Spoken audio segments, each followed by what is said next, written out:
Oke, bagaimana? Boleh nampak? Boleh, Pak. Boleh ya? Langit dan bumi lenyap. Iya. Jadi kita sudah selesai dengan melihat penghakiman takhta putih di mana saat pengadilan itu dilakukan, langit dan bumi lenyap.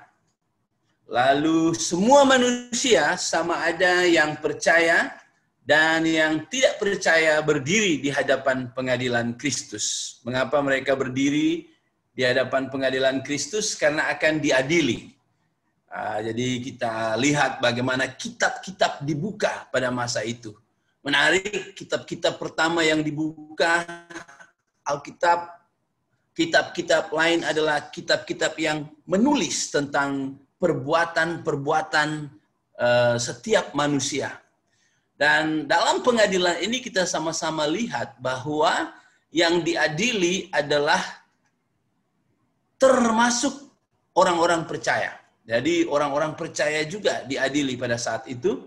Dan kita tahu bahwa pengadilan itu tidak bermaksud untuk menentukan apakah orang itu masuk surga atau tidak. Tetapi pengadilan itu terkait dengan upah, ya, upah. Dan orang-orang yang percaya itu rohnya sudah dari surga, sudah dari surga. Tetapi pada saat pengadilan tersebut, kini mereka bukan hanya roh lagi, tetapi sudah dengan lengkap dengan tubuh yang baru, tubuh kebangkitan.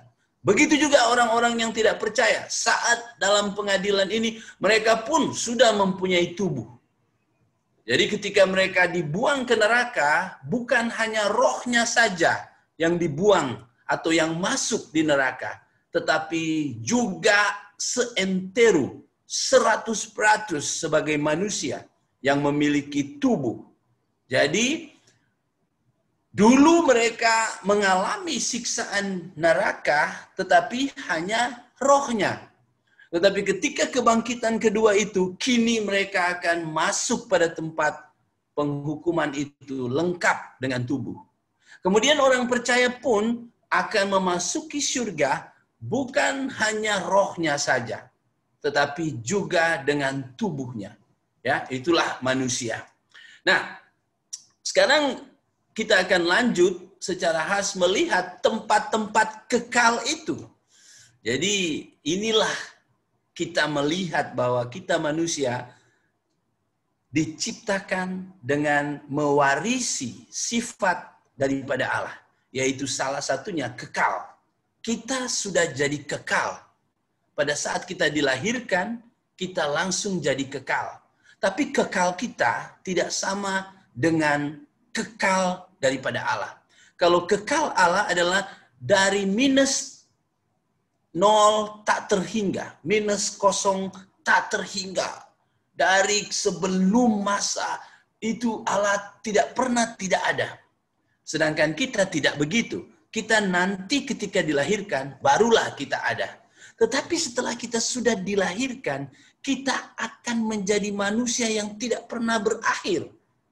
Kita menjadi kekal, tidak akan lenyap. Tidak. Ketika kita mati di dunia, itu hanya mati terpisah antara tubuh dan roh kita. Tubuh kita akan menjadi tanah, habis. Tak lagi dipakai. Tetapi roh kita tidak akan pernah hilang. Roh kita ada hidup. Entah di surga, entah di neraka. Saya sangat pasti semua orang yang percaya Yesus otomatis berada dengan Yesus di surga. Karena Yesus tak pernah tipu, ya. Yesus setia, Yesus sudah berjanji barang siapa percaya kepadaku tidak binasa, melainkan boleh hidup yang sejati dan kekal. Sedangkan orang-orang yang tidak percaya otomatis murka Allah tetap pada dia. Ya, jadi terpisah dari Allah. Nah, sekarang kita mau fokus melihat tempat di mana akan diduduki oleh orang-orang yang tidak percaya ini. Mengapa itu penting bagi kita? Nanti jawabannya akan kita lihat sebentar. Oke. Ya, ini saya sudah bicara tadi, yaitu semua yang namanya tidak ada di buku kehidupan akan dicampakkan ke neraka. Wahyu 20 ayat 15 berkata, dan setiap orang yang tidak ditemukan namanya tertulis di dalam kitab kehidupan itu, ia dilemparkan ke dalam lautan api itu. Kini mereka memasuki neraka, lengkap dengan tubuh, ya, lengkap dengan tubuh. Nah, soalan yang ingin saya sampaikan sebelum kita lanjut adalah, apakah hanya manusia yang duduk di neraka? Apakah hanya manusia yang tidak percaya yang duduk di neraka? Oke, saya sudah dengar jawabannya. Oke. Apa, Li? Ya, oke. Tidak. Yang akan duduk di neraka bukan hanya manusia yang tidak percaya. Oh, siapa ya? Di sana sudah lebih dulu dibuang iblis dan malaikat-malaikatnya. Juga nabi palsu dan antikris sudah mendahului di sana. Itu kita bisa lihat dalam Wahyu 20 ayat 10. Dan iblis yang menyesatkan mereka dilemparkan ke dalam lautan api dan belerang, yaitu tempat binatang dan nabi palsu itu, dan mereka disiksa siang malam sampai selama-lamanya. Jadi kita lihat di sini bahwa ada dua grup, ada dua kelompok yang akan menduduki neraka. Yang pertama adalah iblis dan para pekerjanya. Binatang ini itu adalah antikris, dan nabi palsu itu adalah partner atau mitra atau kawan rapat daripada antikris ini, si nabi palsu. Kita sudah belajar itu sebelum-sebelumnya ya. Dan grup yang kedua adalah manusia yang tidak ada juru selamat, ya. Mereka akan menanggung semua dosa-dosa mereka dengan diri mereka sendiri. Dan ingat, satu titik saja adalah kejijikan dalam kesucian Allah yang kudus tersebut, sehingga semua akan mengalami penghukuman di api neraka. Nah, itu pun dapat kita tengok dalam Matius 25 ayat 41. Jika boleh baca ini, Matius 25 ayat 41. Mungkin kuat sedikit. Dan ia akan berkata juga kepada mereka yang di sebelah kirinya, "Enyalah dari hadapanku, hai kamu orang-orang terkutuk, enyalah ke dalam api yang kekal yang telah sedia untuk iblis dan malaikat-malaikatnya." Jadi orang-orang di sebelah kiri adalah mereka yang tidak ada nama. Mereka akan dienyahkan juga. Dan iblis dan malaikat-malaikatnya pun akan menduduki di sana. Nah, apa yang akan dialami oleh mereka yang berada di neraka ini? Puji Tuhan, saya pasti saya tidak di sana, bukan karena kebaikan saya, ya, bukan karena kehebatan saya, tapi kehebatan dan kebaikan Yesus, ya. Nah, apa yang akan dialami oleh orang-orang yang berada di neraka? Ya, apakah seperti cerita, wah, di sana katanya ada Hitler. Wah, Hitler berjalan hebat di neraka. Dan semua yang sudah di sana pun tengok Hitler dan ketakutan. Dan selamat siang Hitler, selamat siang Hitler. Wah, mereka sangat hormat kepada Hitler. Tapi ada satu orang yang tak hormat, tahu. Orang ini ada selalu di satu corner, di satu sudut. Dan mereka selalu cakap, Hitler, kami selalu hormat kamu, tetapi ada satu orang itu, selalu dia sangat beza dan tak kisah tentang kamu. Bila kamu datang pun dia hanya santai saja. Bukan main. Hitler menjadi marah. Dan Hitler bilang, tolong pertemukan saya dengan dia. Dan betul ketika Hitler dari jauh melihat orang itu, dan Hitler pergi kepada dia. Dan dengan angkuh Hitler ini berkata, siapa kau? begitu beraninya kau kepadaku. Tetapi Hitler terkejut pula. Mengapa? Karena dia berkata, saya boleh jual awak. Siapa kamu? Yesus pun saya jual tahu. Astaga, rupanya dia Yudas. Tapi tidak begitu ya, tidak begitu. Kita akan melihat apa yang mereka alami apabila mereka berada di neraka. Mari kita lihat ya. Wahyu 20 ayat 10, dan iblis yang menyesatkan mereka dilemparkan ke dalam lautan api dan belerang, yaitu tempat binatang dan nabi palsu itu, dan mereka disiksa siang malam sampai selama-lamanya. Oke, yang kedua. Tidak, sorry. Jadi yang pertama di sini, melalui ayat yang kita baca di sini, saya bold, saya tebalkan kata mereka disiksa, ya. Jadi rupanya poin pertama yang kita bisa sadar di sini, apabila orang duduk di neraka, mereka tidak menjadi bos. Mereka tidak menjadi orang yang sama seperti ketika mereka ada di dunia. Kalau Hitler adalah bos yang ditakuti ketika di dunia, ketika dia di sana, sedangkan iblis disiksa, apalagi dia sebagai manusia. Neraka akan menjadi tempat penyiksaan, saudara. Penyiksaan. Nah, perhatikan di sini, iblis dan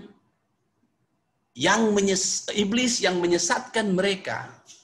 Jadi iblis si penyesat itu, antikris yang adalah manusia yang sombong, yang angkuh, yang mau menyamakan dirinya, jelas dia lebih besar daripada Hitler. Nabi palsu ini, mereka siang dan malam disiksa. Tidak bisa mereka berjalan dengan santai, tidak bisa mereka berjalan dengan angkuh. Mereka akan mengalami siksaan di sana. Dan iblis akan mengalami siksaan juga di sana. Karena itu, jangan pikir iblis yang akan menyiksa orang di neraka, ya. Jangan. Iblis tidak akan oke di sana. Iblis tidak akan bisa duduk dengan santai di takhta di sana. Tetapi dia siang malam akan terseksa. Oleh itu, jangan biarkan Anda ditipu dengan cerita-cerita kosong yang memperlihatkan minimnya pengetahuan mereka akan Alkitab. Saudara, mimpi, penglihatan, dan kesaksian yang berkata di neraka iblis menyiksa, wah, bertebaran di mana-mana. Saya lihat buku dari Mary K. Baxter. Saya pernah membaca buku ini. Kesaksian dia ketika pergi ke neraka. Bagaimana dia menyaksikan roh-roh jahat menyiksa, menarik lidah orang-orang itu, membakar dan menyiksanya. Dan bahkan saya juga baru lihat, ini kesaksian dari 7 orang pemuda Kolombia. Dan ini sudah diterjemah dalam BM. Ini 7 orang itu. Mereka pun sama. Prinsipnya sama, bagaimana mereka berkunjung dibawa oleh Tuhan Yesus untuk memperlihatkan neraka. Dan bagaimana roh-roh jahat iblis begitu hebat di sana dan menganiaya jiwa-jiwa yang ada di neraka, saudara. Dan yang tak kalah famousnya adalah Philip Mantova, ya. Trip to Hell. Wah, luar biasa sekali. Saudara, kalau saya beri trip to US, wah pasti sudah famous, ya. Apalagi trip to hell or trip to heaven, wah best. Tetapi saudara, banyak orang sangat-sangat sangat kurang pemahaman kitab suci dan melihat bahwa wow, luar biasa. Dan memang kalau saudara mau baca cerita-cerita mereka, saya baca ya cerita ini, kesaksian dari 7 pemuda Kolombia. Kami terus berjalan dan kami nampak sebuah tasik gergasi dengan beribu-ribu orang di tengah-tengah lidah api. Mereka melambai-lambaikan tangan-tangan mereka minta tolong. Help me. Itu kalau orang English ya. Kalau orang BM, lontong, tolong. Tolong. Begitu mungkin ya. Tetapi ada banyak setan-setan yang berterbangan di tempat itu. Setan tidak disiksa di sana katanya. Dia berterbangan, asik. Setan-setan ini menggunakan lembing-lembing dengan kepala lembing bertulis berlengkok S. Wah, jadi lembing mereka ada huruf S. Apa tuh ya? S berarti setan. Tapi kalau setan bahasa Inggris dia devil, seharusnya bukan S. Untuk menyakiti orang-orang yang terbakar di Tasik itu. Setan-setan mengejek, memaki mereka dengan berkata, kamu orang celaka. Sekarang kamu harus memuji setan. Puji dia. Puji dia. Sebagaimana kamu lakukan. Saya macam mirip roh jahat juga ya suaranya. Sebagaimana kamu lakukan apabila kamu ada di bumi. Di sana ada beribu-ribu orang. Kami sangat ketakutan. Maksudnya si 7 pemuda yang berkunjung di bawah Yesus di sana. Mereka pun sangat ketakutan. Kami merasa bahwa jika kami tidak memegang tangan Tuhan, kami akan ditinggalkan di tempat yang mengerikan itu. Kami amat ketakutan dari perkara-perkara yang kami rasai. Nun jauh kami nampak seorang lelaki sedang berdiri yang dalam kesakitan yang yang amat sangat. Dia ada 2 setan yang berterbangan di atasnya, menyeksa dia. Mereka akan mengorek lembing mereka di dalam tubuhnya dan mengeluarkan tulang-tulang rusuknya. Mereka juga menertawakannya setiap masa. Mungkin begitu ya. Lebih jauh lagi, Tuhan menunjukkan kepada saya, dia diseksa dari selalu risau tentang keluarganya yang dia telah tinggalkan di bumi. Lelaki ini tidak tahu keluarganya tiba di tempat penyeksaan yang sama. Dia risau kalau dia tidak pernah memberi mereka message penyelamatan. Wah, itu ya. Nah, saudara, ini sama sekali tidak sesuai firman Tuhan. Iblis tidak akan menjadi penyiksa di neraka. Sebaliknya, iblis juga akan disiksa di sana. Saudara masih ingat kisah ketika Yesus bertemu dengan orang yang dirasuk setan di Gerasa? Ketika masih jauh, si orang ini dia lari mendekati Yesus dan berkata, apa urusanmu dengan kami, hai anak Allah? Adakah engkau kemari untuk menyiksa kami sebelum waktunya? Saudara, dia takut. Dia pikir, this is the time. Wah, dia pikir ini masanya kah? Dan dia tahu kalau masanya tiba, dia tidak menjadi penyiksa. Dia akan disiksa, saudara. Kitab suci berkata neraka bukan istana iblis dan roh-roh jahat. Tetapi neraka adalah tempat yang mengerikan dan menakutkan bagi mereka juga. Saudara, semua yang di neraka akan disiksa. Sorry, bukan mereka yang akan menyiksa, tetapi Allah. Kalau tak cukup, saya akan berikan ayat-ayat ini. Matius 25 ayat 46. Dan mereka ini akan masuk ke tempat siksaan yang kekal, tetapi orang benar ke dalam hidup yang kekal. Yudas 7. Ingat, Yudas hanya 1 bab ya.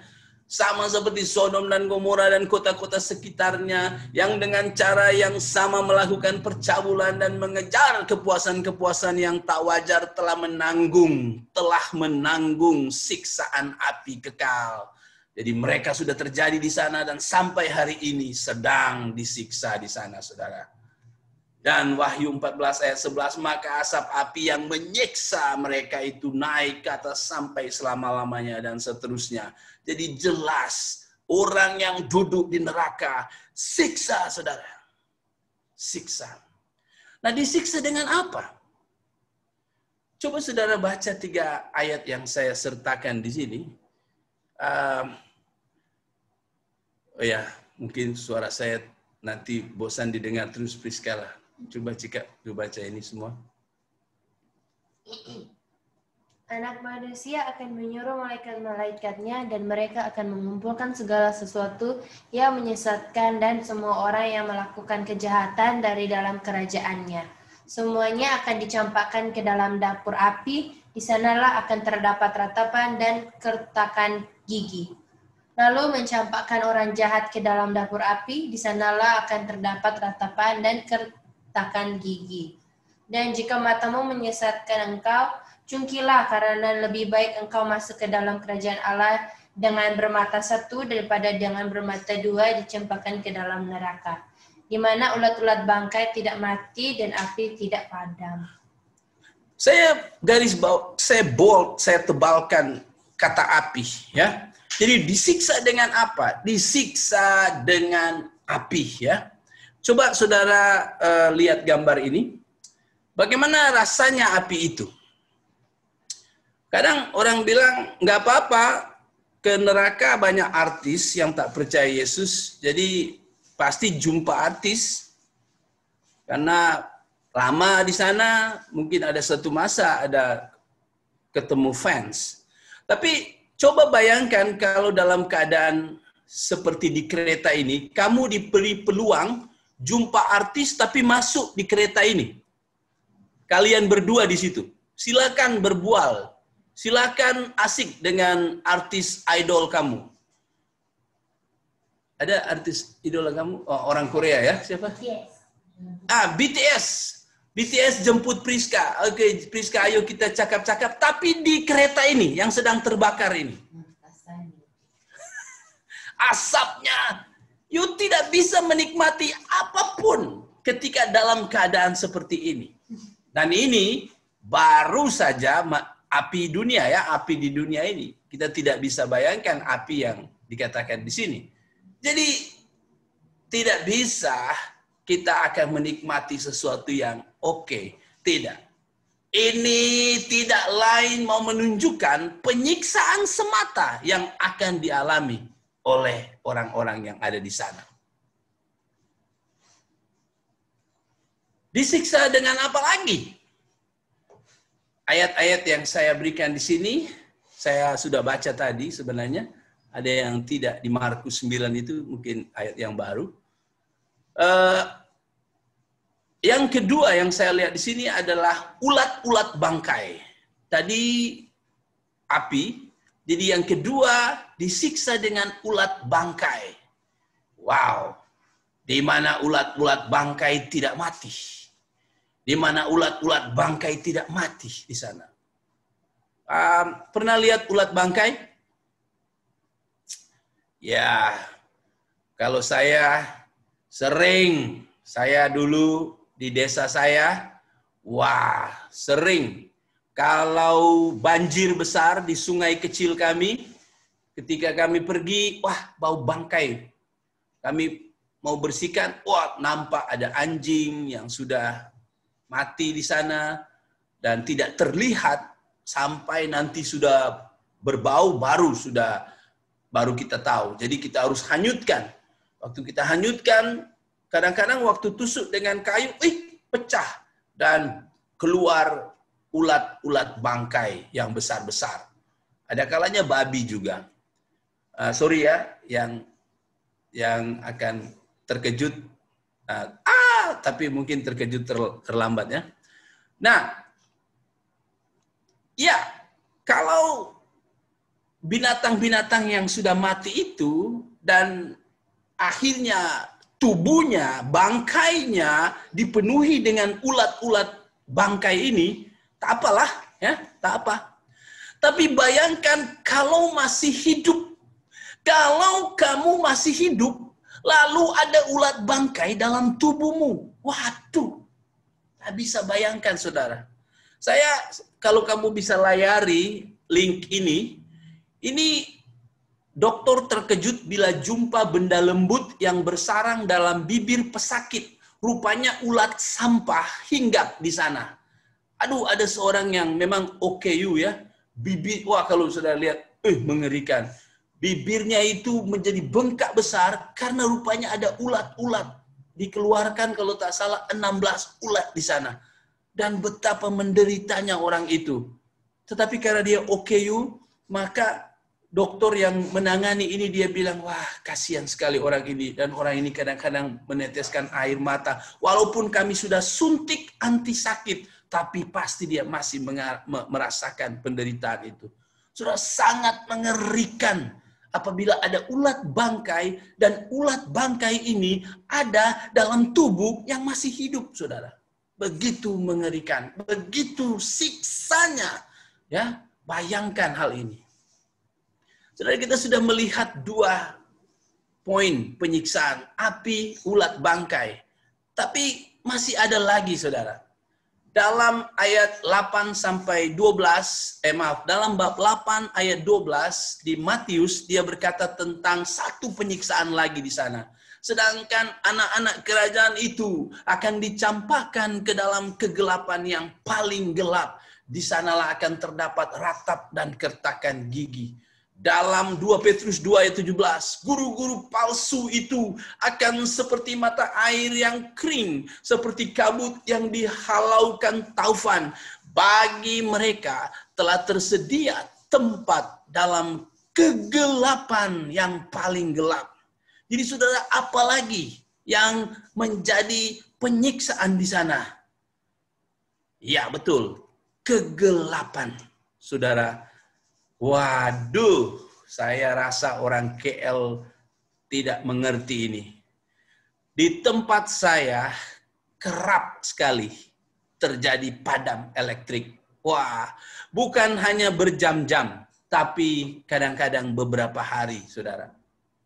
Saya tidak berbicara tempat yang belum ada elektrik. Ini di satu bandar besar. Saya duduk di satu bandar.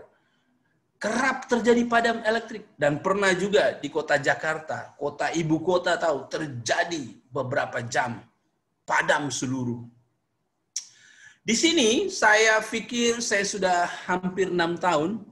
Mungkin hanya 6 kali saya alami padam elektrik di rumah. Dan itu pun hanya hitungan menit. Jadi mungkin kamu tak mengerti tentang bagaimana rasanya kegelapan. Mungkin kamu pun akan kejut kalau kamu masuk gua. Ini gua yang saya ambil di kawasan saya. Ini gua peninggalan Jepun. Saya dan teman sekelas saya didampingi seorang guru, kami pernah masuk di sini. Dan satu kawan memegang torchlight, kami sebut center. Waktu masuk, tiba-tiba dia padamkan torchlight. Wah, kami semua sesak nafas kami. Wih, macam mana ini? Dan akhirnya guru kami ambil keputusan, stop, tak boleh melanjutkan. Kami belum jauh. Tapi ada saat kami boleh tabrak dinding karena dia padamkan torchlight. Dan setelah itu dia hidupkan dan kami marah sekali. Saudara, kegelapan itu sangat mengerikan. Seorang menceritakan kisah ini. Masuk di perut bumi melalui gua yang terdapat banyak jalan berliku. Ini di kawasan, saya tak ingat dia cerita ini. Pemandu atau guide ya, tour guide, tiba-tiba mematikan torchlight dan pemandu ini berkata, hanya aku yang tahu jalan keluar. Seandainya aku meninggalkan kalian dalam ruangan gelap ini, mungkin kalian tidak akan pernah menemukan jalan ke permukaan. Mereka yang telah hilang di gua ini akan menjadi gila dalam 1 minggu karena kesendirian yang menekan dan tetesan air yang tak henti-hentinya dari langit-langit gua. Tenanglah untuk sesaat dan rasakan kegelapan itu. Orang itu melanjutkan lagi. Saya teringat Anak saya pada saat itu langsung mencengkeram tangan saya. Segera rasa takut mulai masuk dalam hati kami semua. Setelah kira-kira 30 saat, 30 detik saja, seseorang dalam kelompok tak boleh tahan siksaan itu lebih lama lagi. Dan berteriak dengan memilukan, "Nyalakan lampu, aku sudah menjadi gila." Kemudian si pemandu tertawa sambil menyalakan lampu. Tapi tak seorang pun dari kami yang akan melupakan pengalaman yang mengerikan itu. Saya berpikir tentang kegelapan yang jauh lebih gelap itu yang dikatakan Alkitab. Dan saya menjadi gemetar, kata orang itu. Wow. Saudara, konsep kegelapan memang dilakukan oleh orang-orang di zaman Romawi, di bawah kekuasaan Empire Romawi ya, maksud saya. Penjara di bawah tanah pada zaman Empire Romawi, mereka biasa memasukkan orang-orang di penjara bawah tanah. Dan memang kerap kali orang menjadi gila karena di dalam penjara tiada seberkas kecil sekalipun cahaya boleh masuk di sana. Sangat menyiksa saudara kalau ada dalam tempat seperti itu. Jadi kita sudah melihat bahwa penghuni neraka akan disiksa dengan satu, api. Yang kedua apa? Halo? Ulat. Ulat, bangkai. Yang ketiga apa? Yes, kegelapan. Waduh, luar biasa. Nah, ada orang yang berkata ini hanya simbol. Ini hanya simbol. Nah, saya ingin jelaskan bahwa simbol dan harafiah, ya. Harafiah adalah literal, adalah apa yang memang macam seperti yang dikatakan. Sedangkan simbol biasanya bukan seperti yang dimaksudkan. Misalnya tangan kanan. Kalau erti harafiah, erti literal ini. Tangan kanannya ini ya. Bisa nampak? Berarti kalau saya berbicara tangan kanan, yang arti literal adalah ini. Tetapi kalau arti simbol, bukan tangan kanan. Kalau saya berkata saya tangan kanannya Jokowi, itu simbol.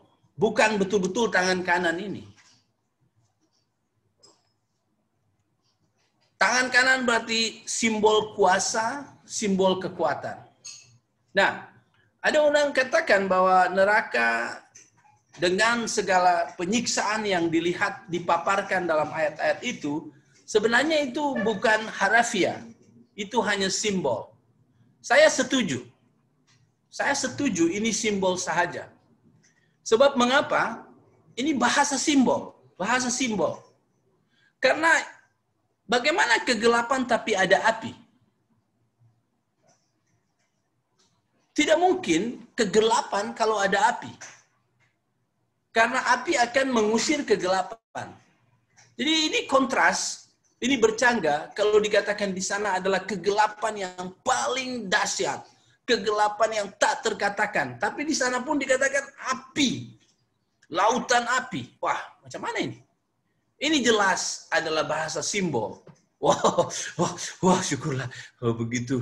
Tak apalah. Berarti tak boleh juga ya. Walaupun begitu. Tak apalah, kawan saya tak perlu saya injili karena dia akan masuk di neraka. Tapi kan neraka hanya simbol. Tak apalah, kawan-kawan rapat saya tak perlulah injili karena ya neraka hanya simbol. Tunggu dulu Pak. Tunggu dulu Bu. Tunggu dulu Nona Manis. Tunggu dulu. Cowok ganteng. Handsome, tunggu dulu. Walaupun ini bahasa simbol, tapi begini. Karena sulit menjelaskan keadaan yang sesungguhnya, maka Allah mengkomunikasikan itu dengan bahasa manusia supaya manusia boleh faham. Kita tak dapat membayangkan keindahan syurga. Kita tak dapat membayangkan keindahan syurga, bukan? Siapa yang bisa membayangkan? Siapa yang sudah pernah pergi ke syurga? Kita tidak bisa membayangkan keadaan surga. Karena keterhatan kita, keterbatasan kita, Allah mengkomunikasikan keindahan itu dengan melukiskan melalui bahasa yang boleh manusia faham. Jadi pikirkan ini. Apakah bahasa-bahasa simbol yang melukiskan syurga dapat mengungkap seluruh keindahan syurga? Tentu tidak dapat. Kemampuan bahasa kita tidak mampu melukiskan kedahsyatan, keindahan, ketakjuban dari syurga itu. Oleh sebab itu Alkitab mau melukiskan dengan mengatakan jalannya dari emas. Bayangkan emas selalu kita letak di telinga, letak di gigi, letak di tempat-tempat yang indah. Tetapi di sana hanya menjadi tempat pijak kaki. Dari permata dan ini semua. Saudara, kita tak mampu membayangkan itu. Tetapi itu semua pun tidak bisa melukiskan keadaan yang sesungguhnya dari surga. Jadi saudara, dapatkah bahasa simbol tentang kengerian di neraka cukup menjelaskan tentang kengerian yang sebenarnya? Tidak.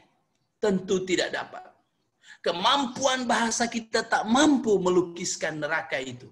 Neraka jauh lebih mengerikan daripada apa yang dapat kita fahami melalui lukisan bahasa, melalui simbol-simbol api, kegelapan, ulat bangkai.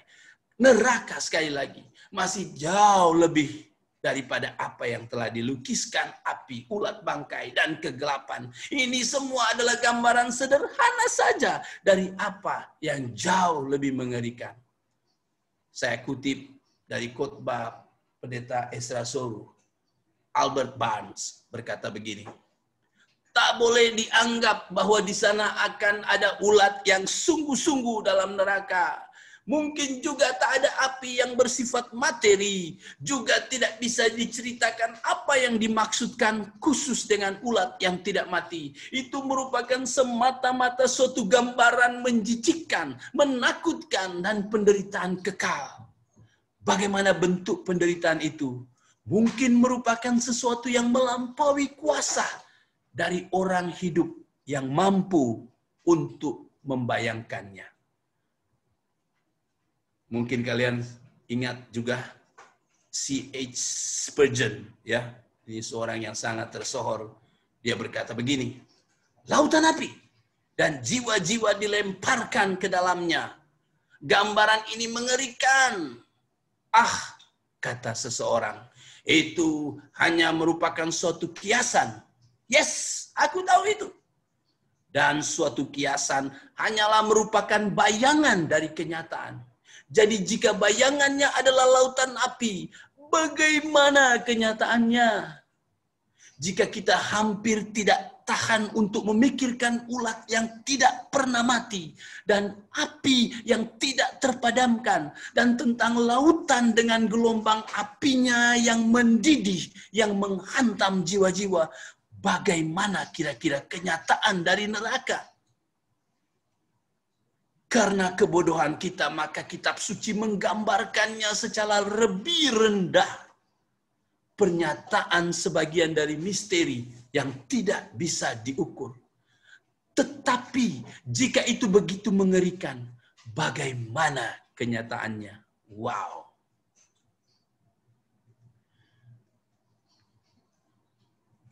Dan selain itu penting juga kita sadari tentang neraka melalui beberapa ayat ini.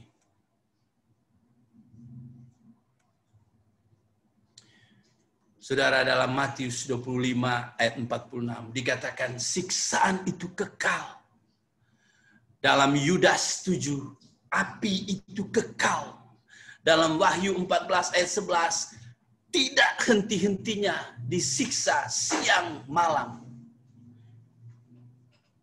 dalam bahasa Inggris, misalnya kita lihat New International Version, dia guna kata no rest. No rest. Saudara, kalau kita disiksa, lalu ada masa kita rest, rehat sedikit, wah mungkin itu oke. Tetapi penyiksaan yang akan dialami oleh mereka, baik iblis dan orang yang tak percaya, no rest. No rest. Tidak ada rehat. Bukan rest in peace. Ya, bukan rest in peace. Orang yang ke surga lah yang rest in peace. Tapi orang yang ke neraka, jangan kita bilang rest in peace. Sebab mereka akan no rest di sana. Mereka akan no rest. Tapi kalau ada orang mati dan kamu tahu dia tidak percaya, jangan message dan berkata, NR. Apa tuh NR? No rest. Janganlah. Tapi jangan juga kamu tahu dia bukan orang percaya, lalu kamu message RIP. Rest in peace. Jangan juga. Lebih baik turut berduka. Turut berduka. Ya, begitu. Jadi dari ayat-ayat ini, neraka yang sangat mengerikan itu harus kita fahami pertama, akan ada di sana selama-lamanya. Oh saudara, bukan hanya 1 juta tahun, bukan hanya 2 juta tahun, bukan hanya 1 juta ribu tahun. Seorang pernah melukiskan, ketika Anda sudah 1.000 tahun di 1.000 juta tahun di neraka, lalu saudara menengok tahun-tahun yang sudah kamu lalui itu, kamu tengok yang sudah ratusan juta tahun itu, hanya macam titik saja, sebab perjalanan tidak ada akhirnya sampai di depan. Inilah selama-lamanya. Dan tidak akan ada rehatnya. Wah, saudara, bayangkan ini. Sangat-sangat mengerikan.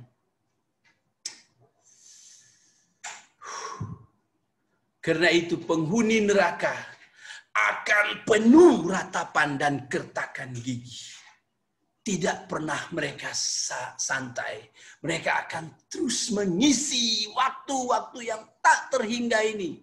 Tak ada batasnya, dengan ratapan dan dengan kertakan gigi menahan penderitaan itu. Saudara, neraka amat mengerikan. Belajar Alkitab dengan baik akan membuat kita tahu. Kita tak payah pergi trip ke neraka untuk membuktikan bahwa neraka sangat mengerikan. Tak perlu. Kalau mau pergi trip, pergi ke Bali kah, pergi ke Manado kah, itu baru pergi trip. Jangan perlu trip ke neraka. Sebab Alkitab cukup untuk memperlihatkan betapa mengerikan neraka tersebut. Karena itu saudara, pastikan kamu tak masuk di sana. Saudara, mengapa harus dia yang tertinggi berkorban? Mengapa? Mengapa Allah anak yang adalah tertinggi? Tidak ada yang lebih tinggi dari Allah anak. Yang sama tinggi ada Father, Holy Spirit. Dan yang tertinggi di atas segala-galanya itu yang harus dikorbankan. Yang harus menjadi tumbal. Yang harus menderita. Yang harus menanggung. Dan ketika dia sedang menanggung, saudara bisa bayangkan, dia yang maha kuasa. Ketika menghadapi murka Allah, dia pun sangat ketakutan.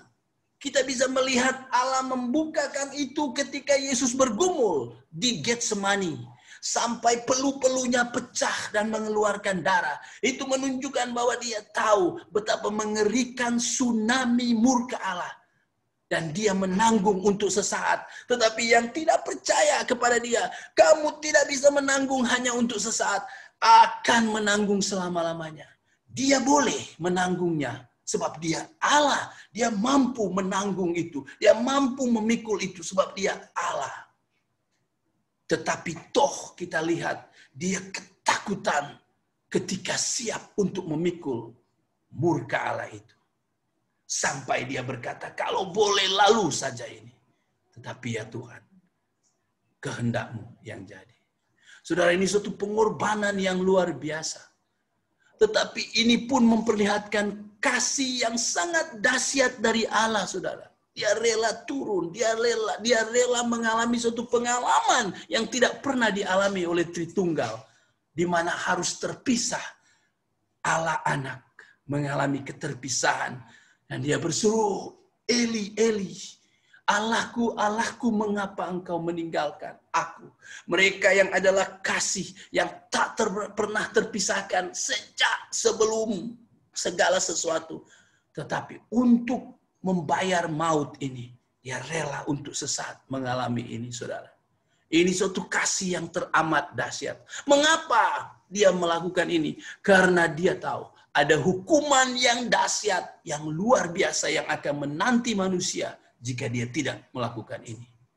Dan Allah yang sudah berkorban dengan teramat dahsyat ini, jika diinjak-injak, jika tidak dihargai, maka tidak ada lagi peluang untuk terhindar daripada penghukuman yang dahsyat ini.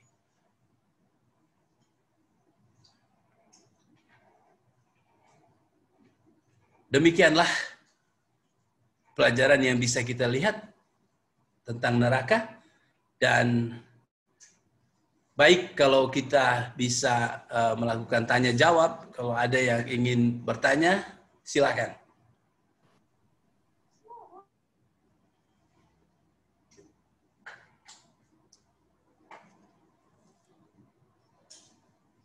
Tentang dengan orang yang tidak percaya hukuman sama. Oke, jadi ini pertanyaan dari Priska. Setan atau iblis dan orang-orang yang tidak percaya, apakah hukuman mereka sama atau beza? Pasti beza. Kita sudah tahu ya, di mana tingkat penghukuman berbeza-beza. Dan tingkat mahkota berbeza-beza juga. Jadi pasti berbeza. Dan saya yakin tempat yang paling berat sekali pasti si iblis. Karena bayangkan ketika diadili berapa banyak kejahatan yang dia sudah buat ya. Dan dia melakukan kejahatan begitu lama ya. Orang yang paling jahat setelah 100 tahun pasti dia sudah tidak mampu lagi melakukan dosa yang sama seperti dulu. Dia sudah menjadi lemah secara fisik. Tetapi iblis dari dulu sampai sekarang masih hidup. Wah, kalau dunia ini sudah 10.000 tahun, tambah sebelum dunia diciptakan, dia jatuh. Saya tidak tahu bila dia jatuh. Jadi memang pasti iblis lebih besar penderitaan dan berat penghukumannya di neraka. Jadi ada pengadilan yang tepat yang akan Allah berikan. Oke? Ada lagi?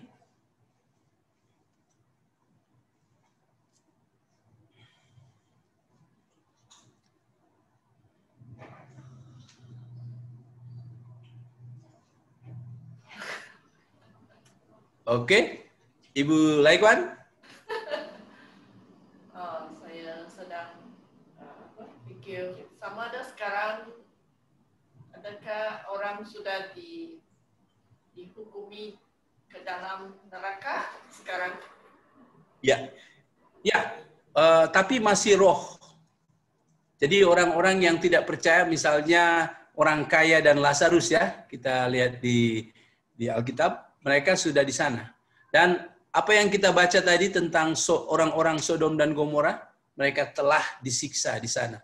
Tapi ingat, ini masih dalam roh. Mereka belum dibangkitkan, dan mereka nanti akan dikeluarkan dari sana, dilakukan kebangkitan, dan mereka mendapat tubuh, dan kembali dicampakkan di sana. Bagaimana, Bu? So, mereka memang sedang disiksa, tetapi dalam bentuk roh. Ya. Jadi kalau kita lihat gambaran tadi tentang api, tentang kegelapan, tentang ulat, bangkai, itu semua gambaran sederhana tentang penyiksaan. Jadi mereka secara roh mengalami itu. Kadang-kadang kita merasa lebih pedih, walaupun secara fisik kita tidak dipukul, tapi kita pun merasa, waduh, secara roh saya teraniaya. Secara batin saya teraniaya. Jadi mereka ada di sana dan mereka mengalami penderitaan, penyiksaan secara rohania. Jadi bukan tempat rest di sana.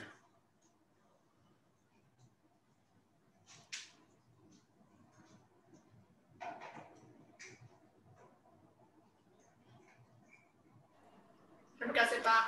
Oke, baik. Bagaimana yang lain?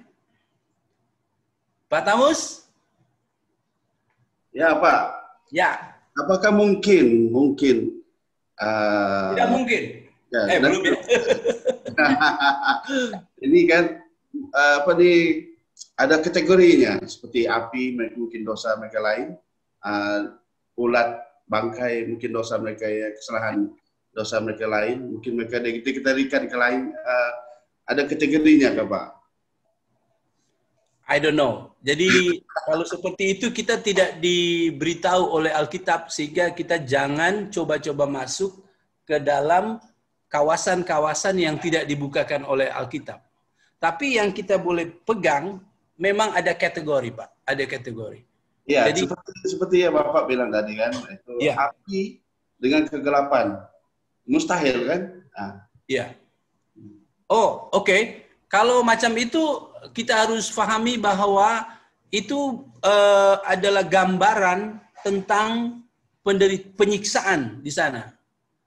Dan kita tidak bisa berpikir bahwa oh Hitler jahat macam ini, dia hanya dapat ulat bangkai. Tidak. Tetapi tiga-tiga ini akan dialami oleh orang yang ada di neraka dan oleh makhluk-makhluk rohani yang ada di neraka. Dan sekali lagi ini adalah satu figuratif, gambaran. Dan ini sederhana, yang sesungguhnya jauh lebih teruk daripada apa yang dialami di situ. Oke, makasih Pak. Ya. Ibu N? Oh, Ibu Mary. Oke, silakan. Sorry Pak, tak ada soalan. Cuma rasa takut je dengar cerita pasal neraka tadi.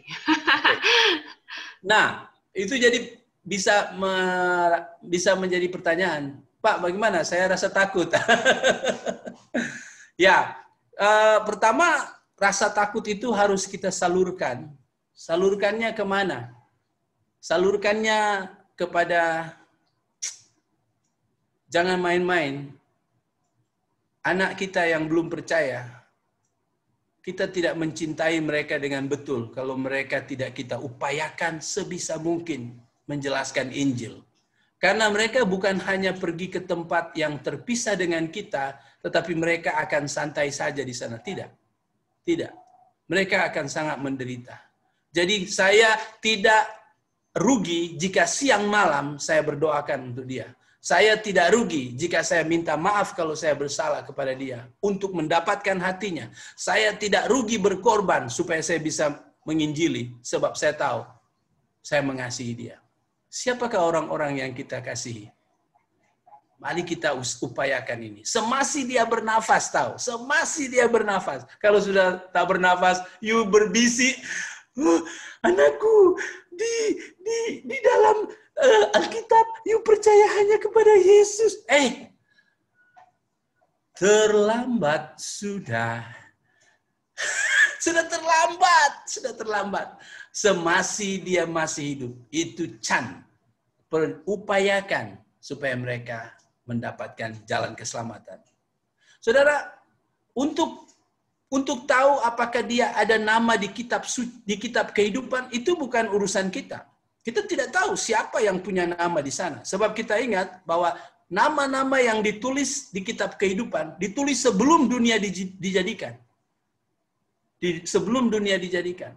Tapi bukan urusan kita untuk tahu apakah dia sudah ditulis atau tidak. Itu kita tidak tahu.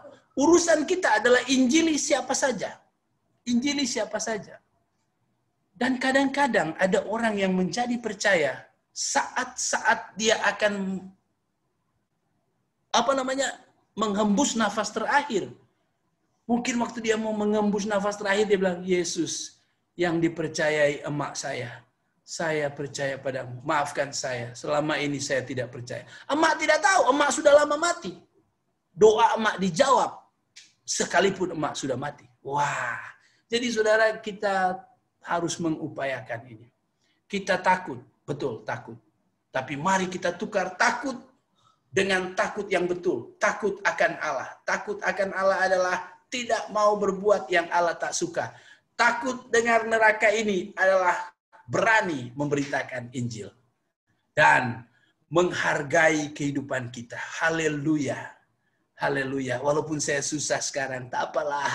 Saya sudah ada tempat di surga. Saya tidak akan binasa selama-lamanya. Saudara, mengapa saya mengajarkan ini? Untuk memperlihatkan siapa engkau. Saudara, kadang-kadang saya suka bawa praise atau melihat video atau movie orang miskin sekali.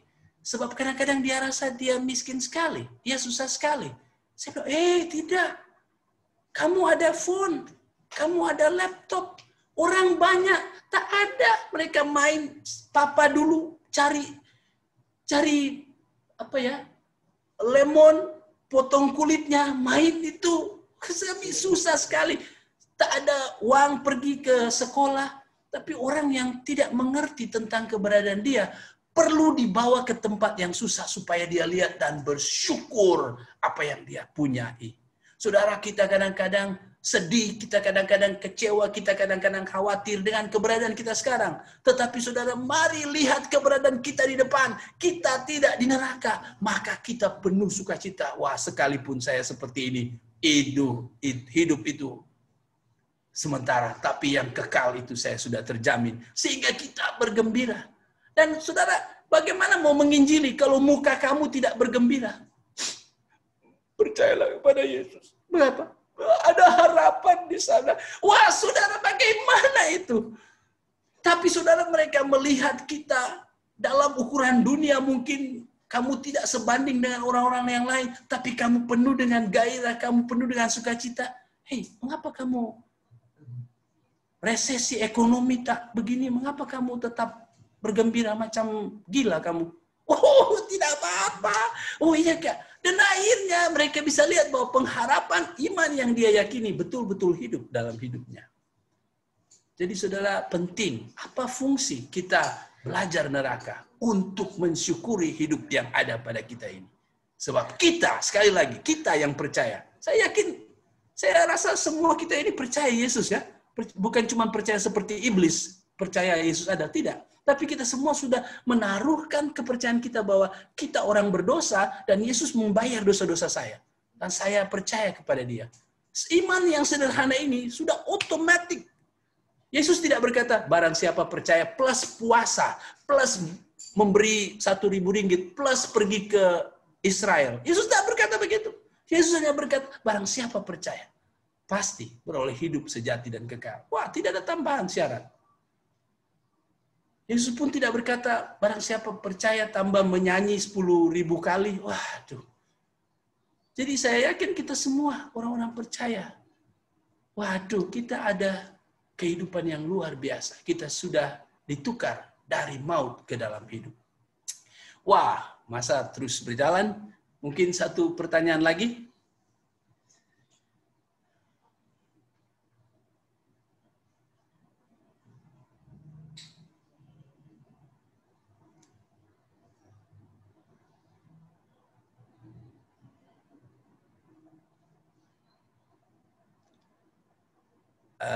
Ibu N?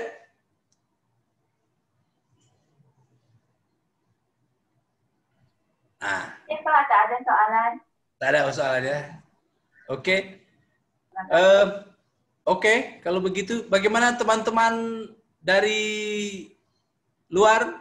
Pak Moses, Pak Silver? Ada? Satu saja?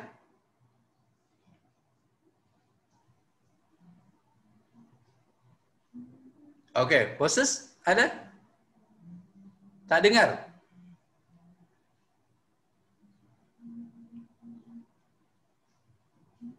Oh. Oke. Mungkin saya tanya satu soalan Pak, boleh? Silakan Pak. Bagaimana kalau dibandingkan dengan banyak echo di sini?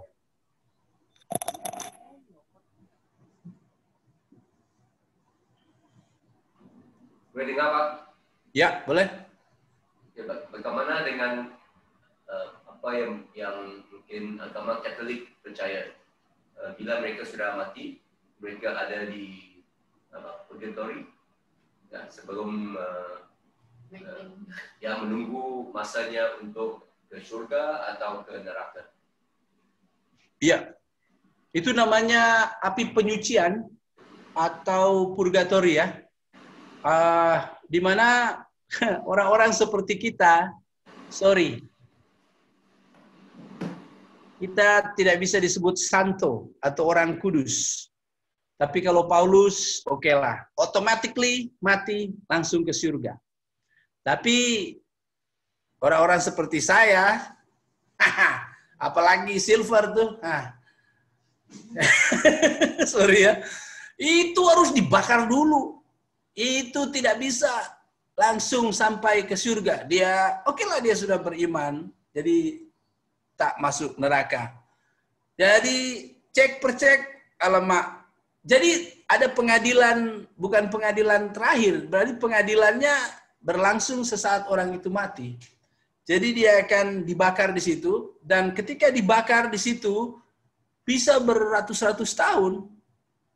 Tapi kalau dia banyak anak-anaknya mendoakan dia, oh Tuhan, mendoakan setiap ini mendoakan, lama-lama mulai suci dia, dan lama-lama dia bisa dipindahkan ke surga.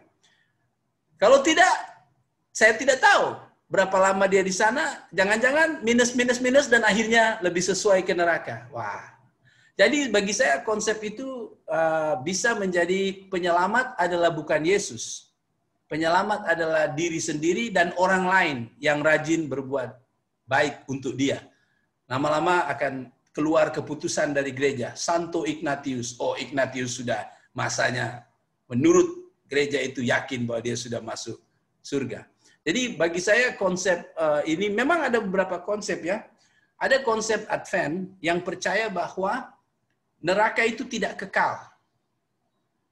Tidak kekal. Memang mereka lebih baik daripada Jehovah Witness atau saksi Yehova yang tidak percaya ada neraka. Masa Allah yang penuh kasih sayang itu dengan keji dan biadab menghukum orang dalam perbuatan dosa sementara dan akhirnya masukkan di neraka yang kekal. Sedangkan Advent percaya neraka ada, Adventist, Seventh Day Adventist. Mereka percaya neraka ada, tapi akan dihabiskan. Jadi hanya dibakar, setelah dibakar habis dan sudah. Mereka tidak percaya konsep kekekalan. Kenapa? Karena mereka mengambil ayat-ayat yang berkata orang-orang fasik akan dihabiskan, dibinasakan, habis lenyap, habis lenyap, habis lenyap. Jadi neraka itu tidak akan tetap ada. Saya pikir kembali kepada bagaimana sikap hati kepada Alkitab. Jadi itu bercanggah dengan apa yang Alkitab katakan. Ketika Alkitab katakan, kita harus melihat itu dan percaya itu ya dan amin. Kalau mengatakan neraka tidak ada, wah, kita akan menganggap Yesus penipu. Karena banyak ayat-ayat yang Yesus keluarkan. Banyak ayat-ayat yang Yesus keluarkan. Dan kalau kita menganggap bahwa neraka itu hanya sementara, Yesus bicara kekal. Tak henti-hentinya, siang malam. Jadi kembali kepada adakah kita menundukkan diri kepada pemahaman dari Alkitab atau kita menundukkan diri pada pemahaman kita, konsep kita, filsafat kita. Alkitab yang terotoritas, kita harus menundukkan diri ke situ. Dan ketika saya melihat ayat-ayat yang dipegang oleh Advent, mereka sebenarnya salah tafsir. Yang dibicarakan itu adalah lenyap di bumi. Orang-orang fasik itu akan dibinasakan di bumi. Bukan berbicara tentang pembinasaan akhir, yaitu neraka. Nah, memang seperti Helen G. White itu, dia adalah perintis, founder daripada Advent. Dia berkata konsep Allah itu keji kalau neraka itu selama-lamanya. Jadi ya, itu filsafat manusia. Kita tidak mau tunduk kepada apa yang manusia pandang benar. Karena kalau kita lihat Allah, sampai Allah turun ke bumi, itu kasih yang ajaib, kasih yang dahsyat, kasih yang luar biasa. Mengapa dia buat begitu? Karena dia tahu konsekuensinya bila dia tidak buat itu, murka yang dahsyat, murka yang mengerikan yang akan ditanggung. Jadi Allah memang sudah menyelesaikan itu, dan Alkitab menjadi ukuran kita. Jadi bagi saya, pandangan Katolik dalam hal ini saya tidak setuju, dan saya melihat Alkitab tidak mendukung hal itu. Begitu, Pak. Oke, thank you, Pak. Thanks, Pak. Sebab itu membuat saya ingat tentang beberapa keyakinan lain yang dari kalangan Kristen ya. Oke, saya pikir kita cukup sampai di sini, Pak. Saya serahkan ke Pak Andrew. Semoga menjadi berkat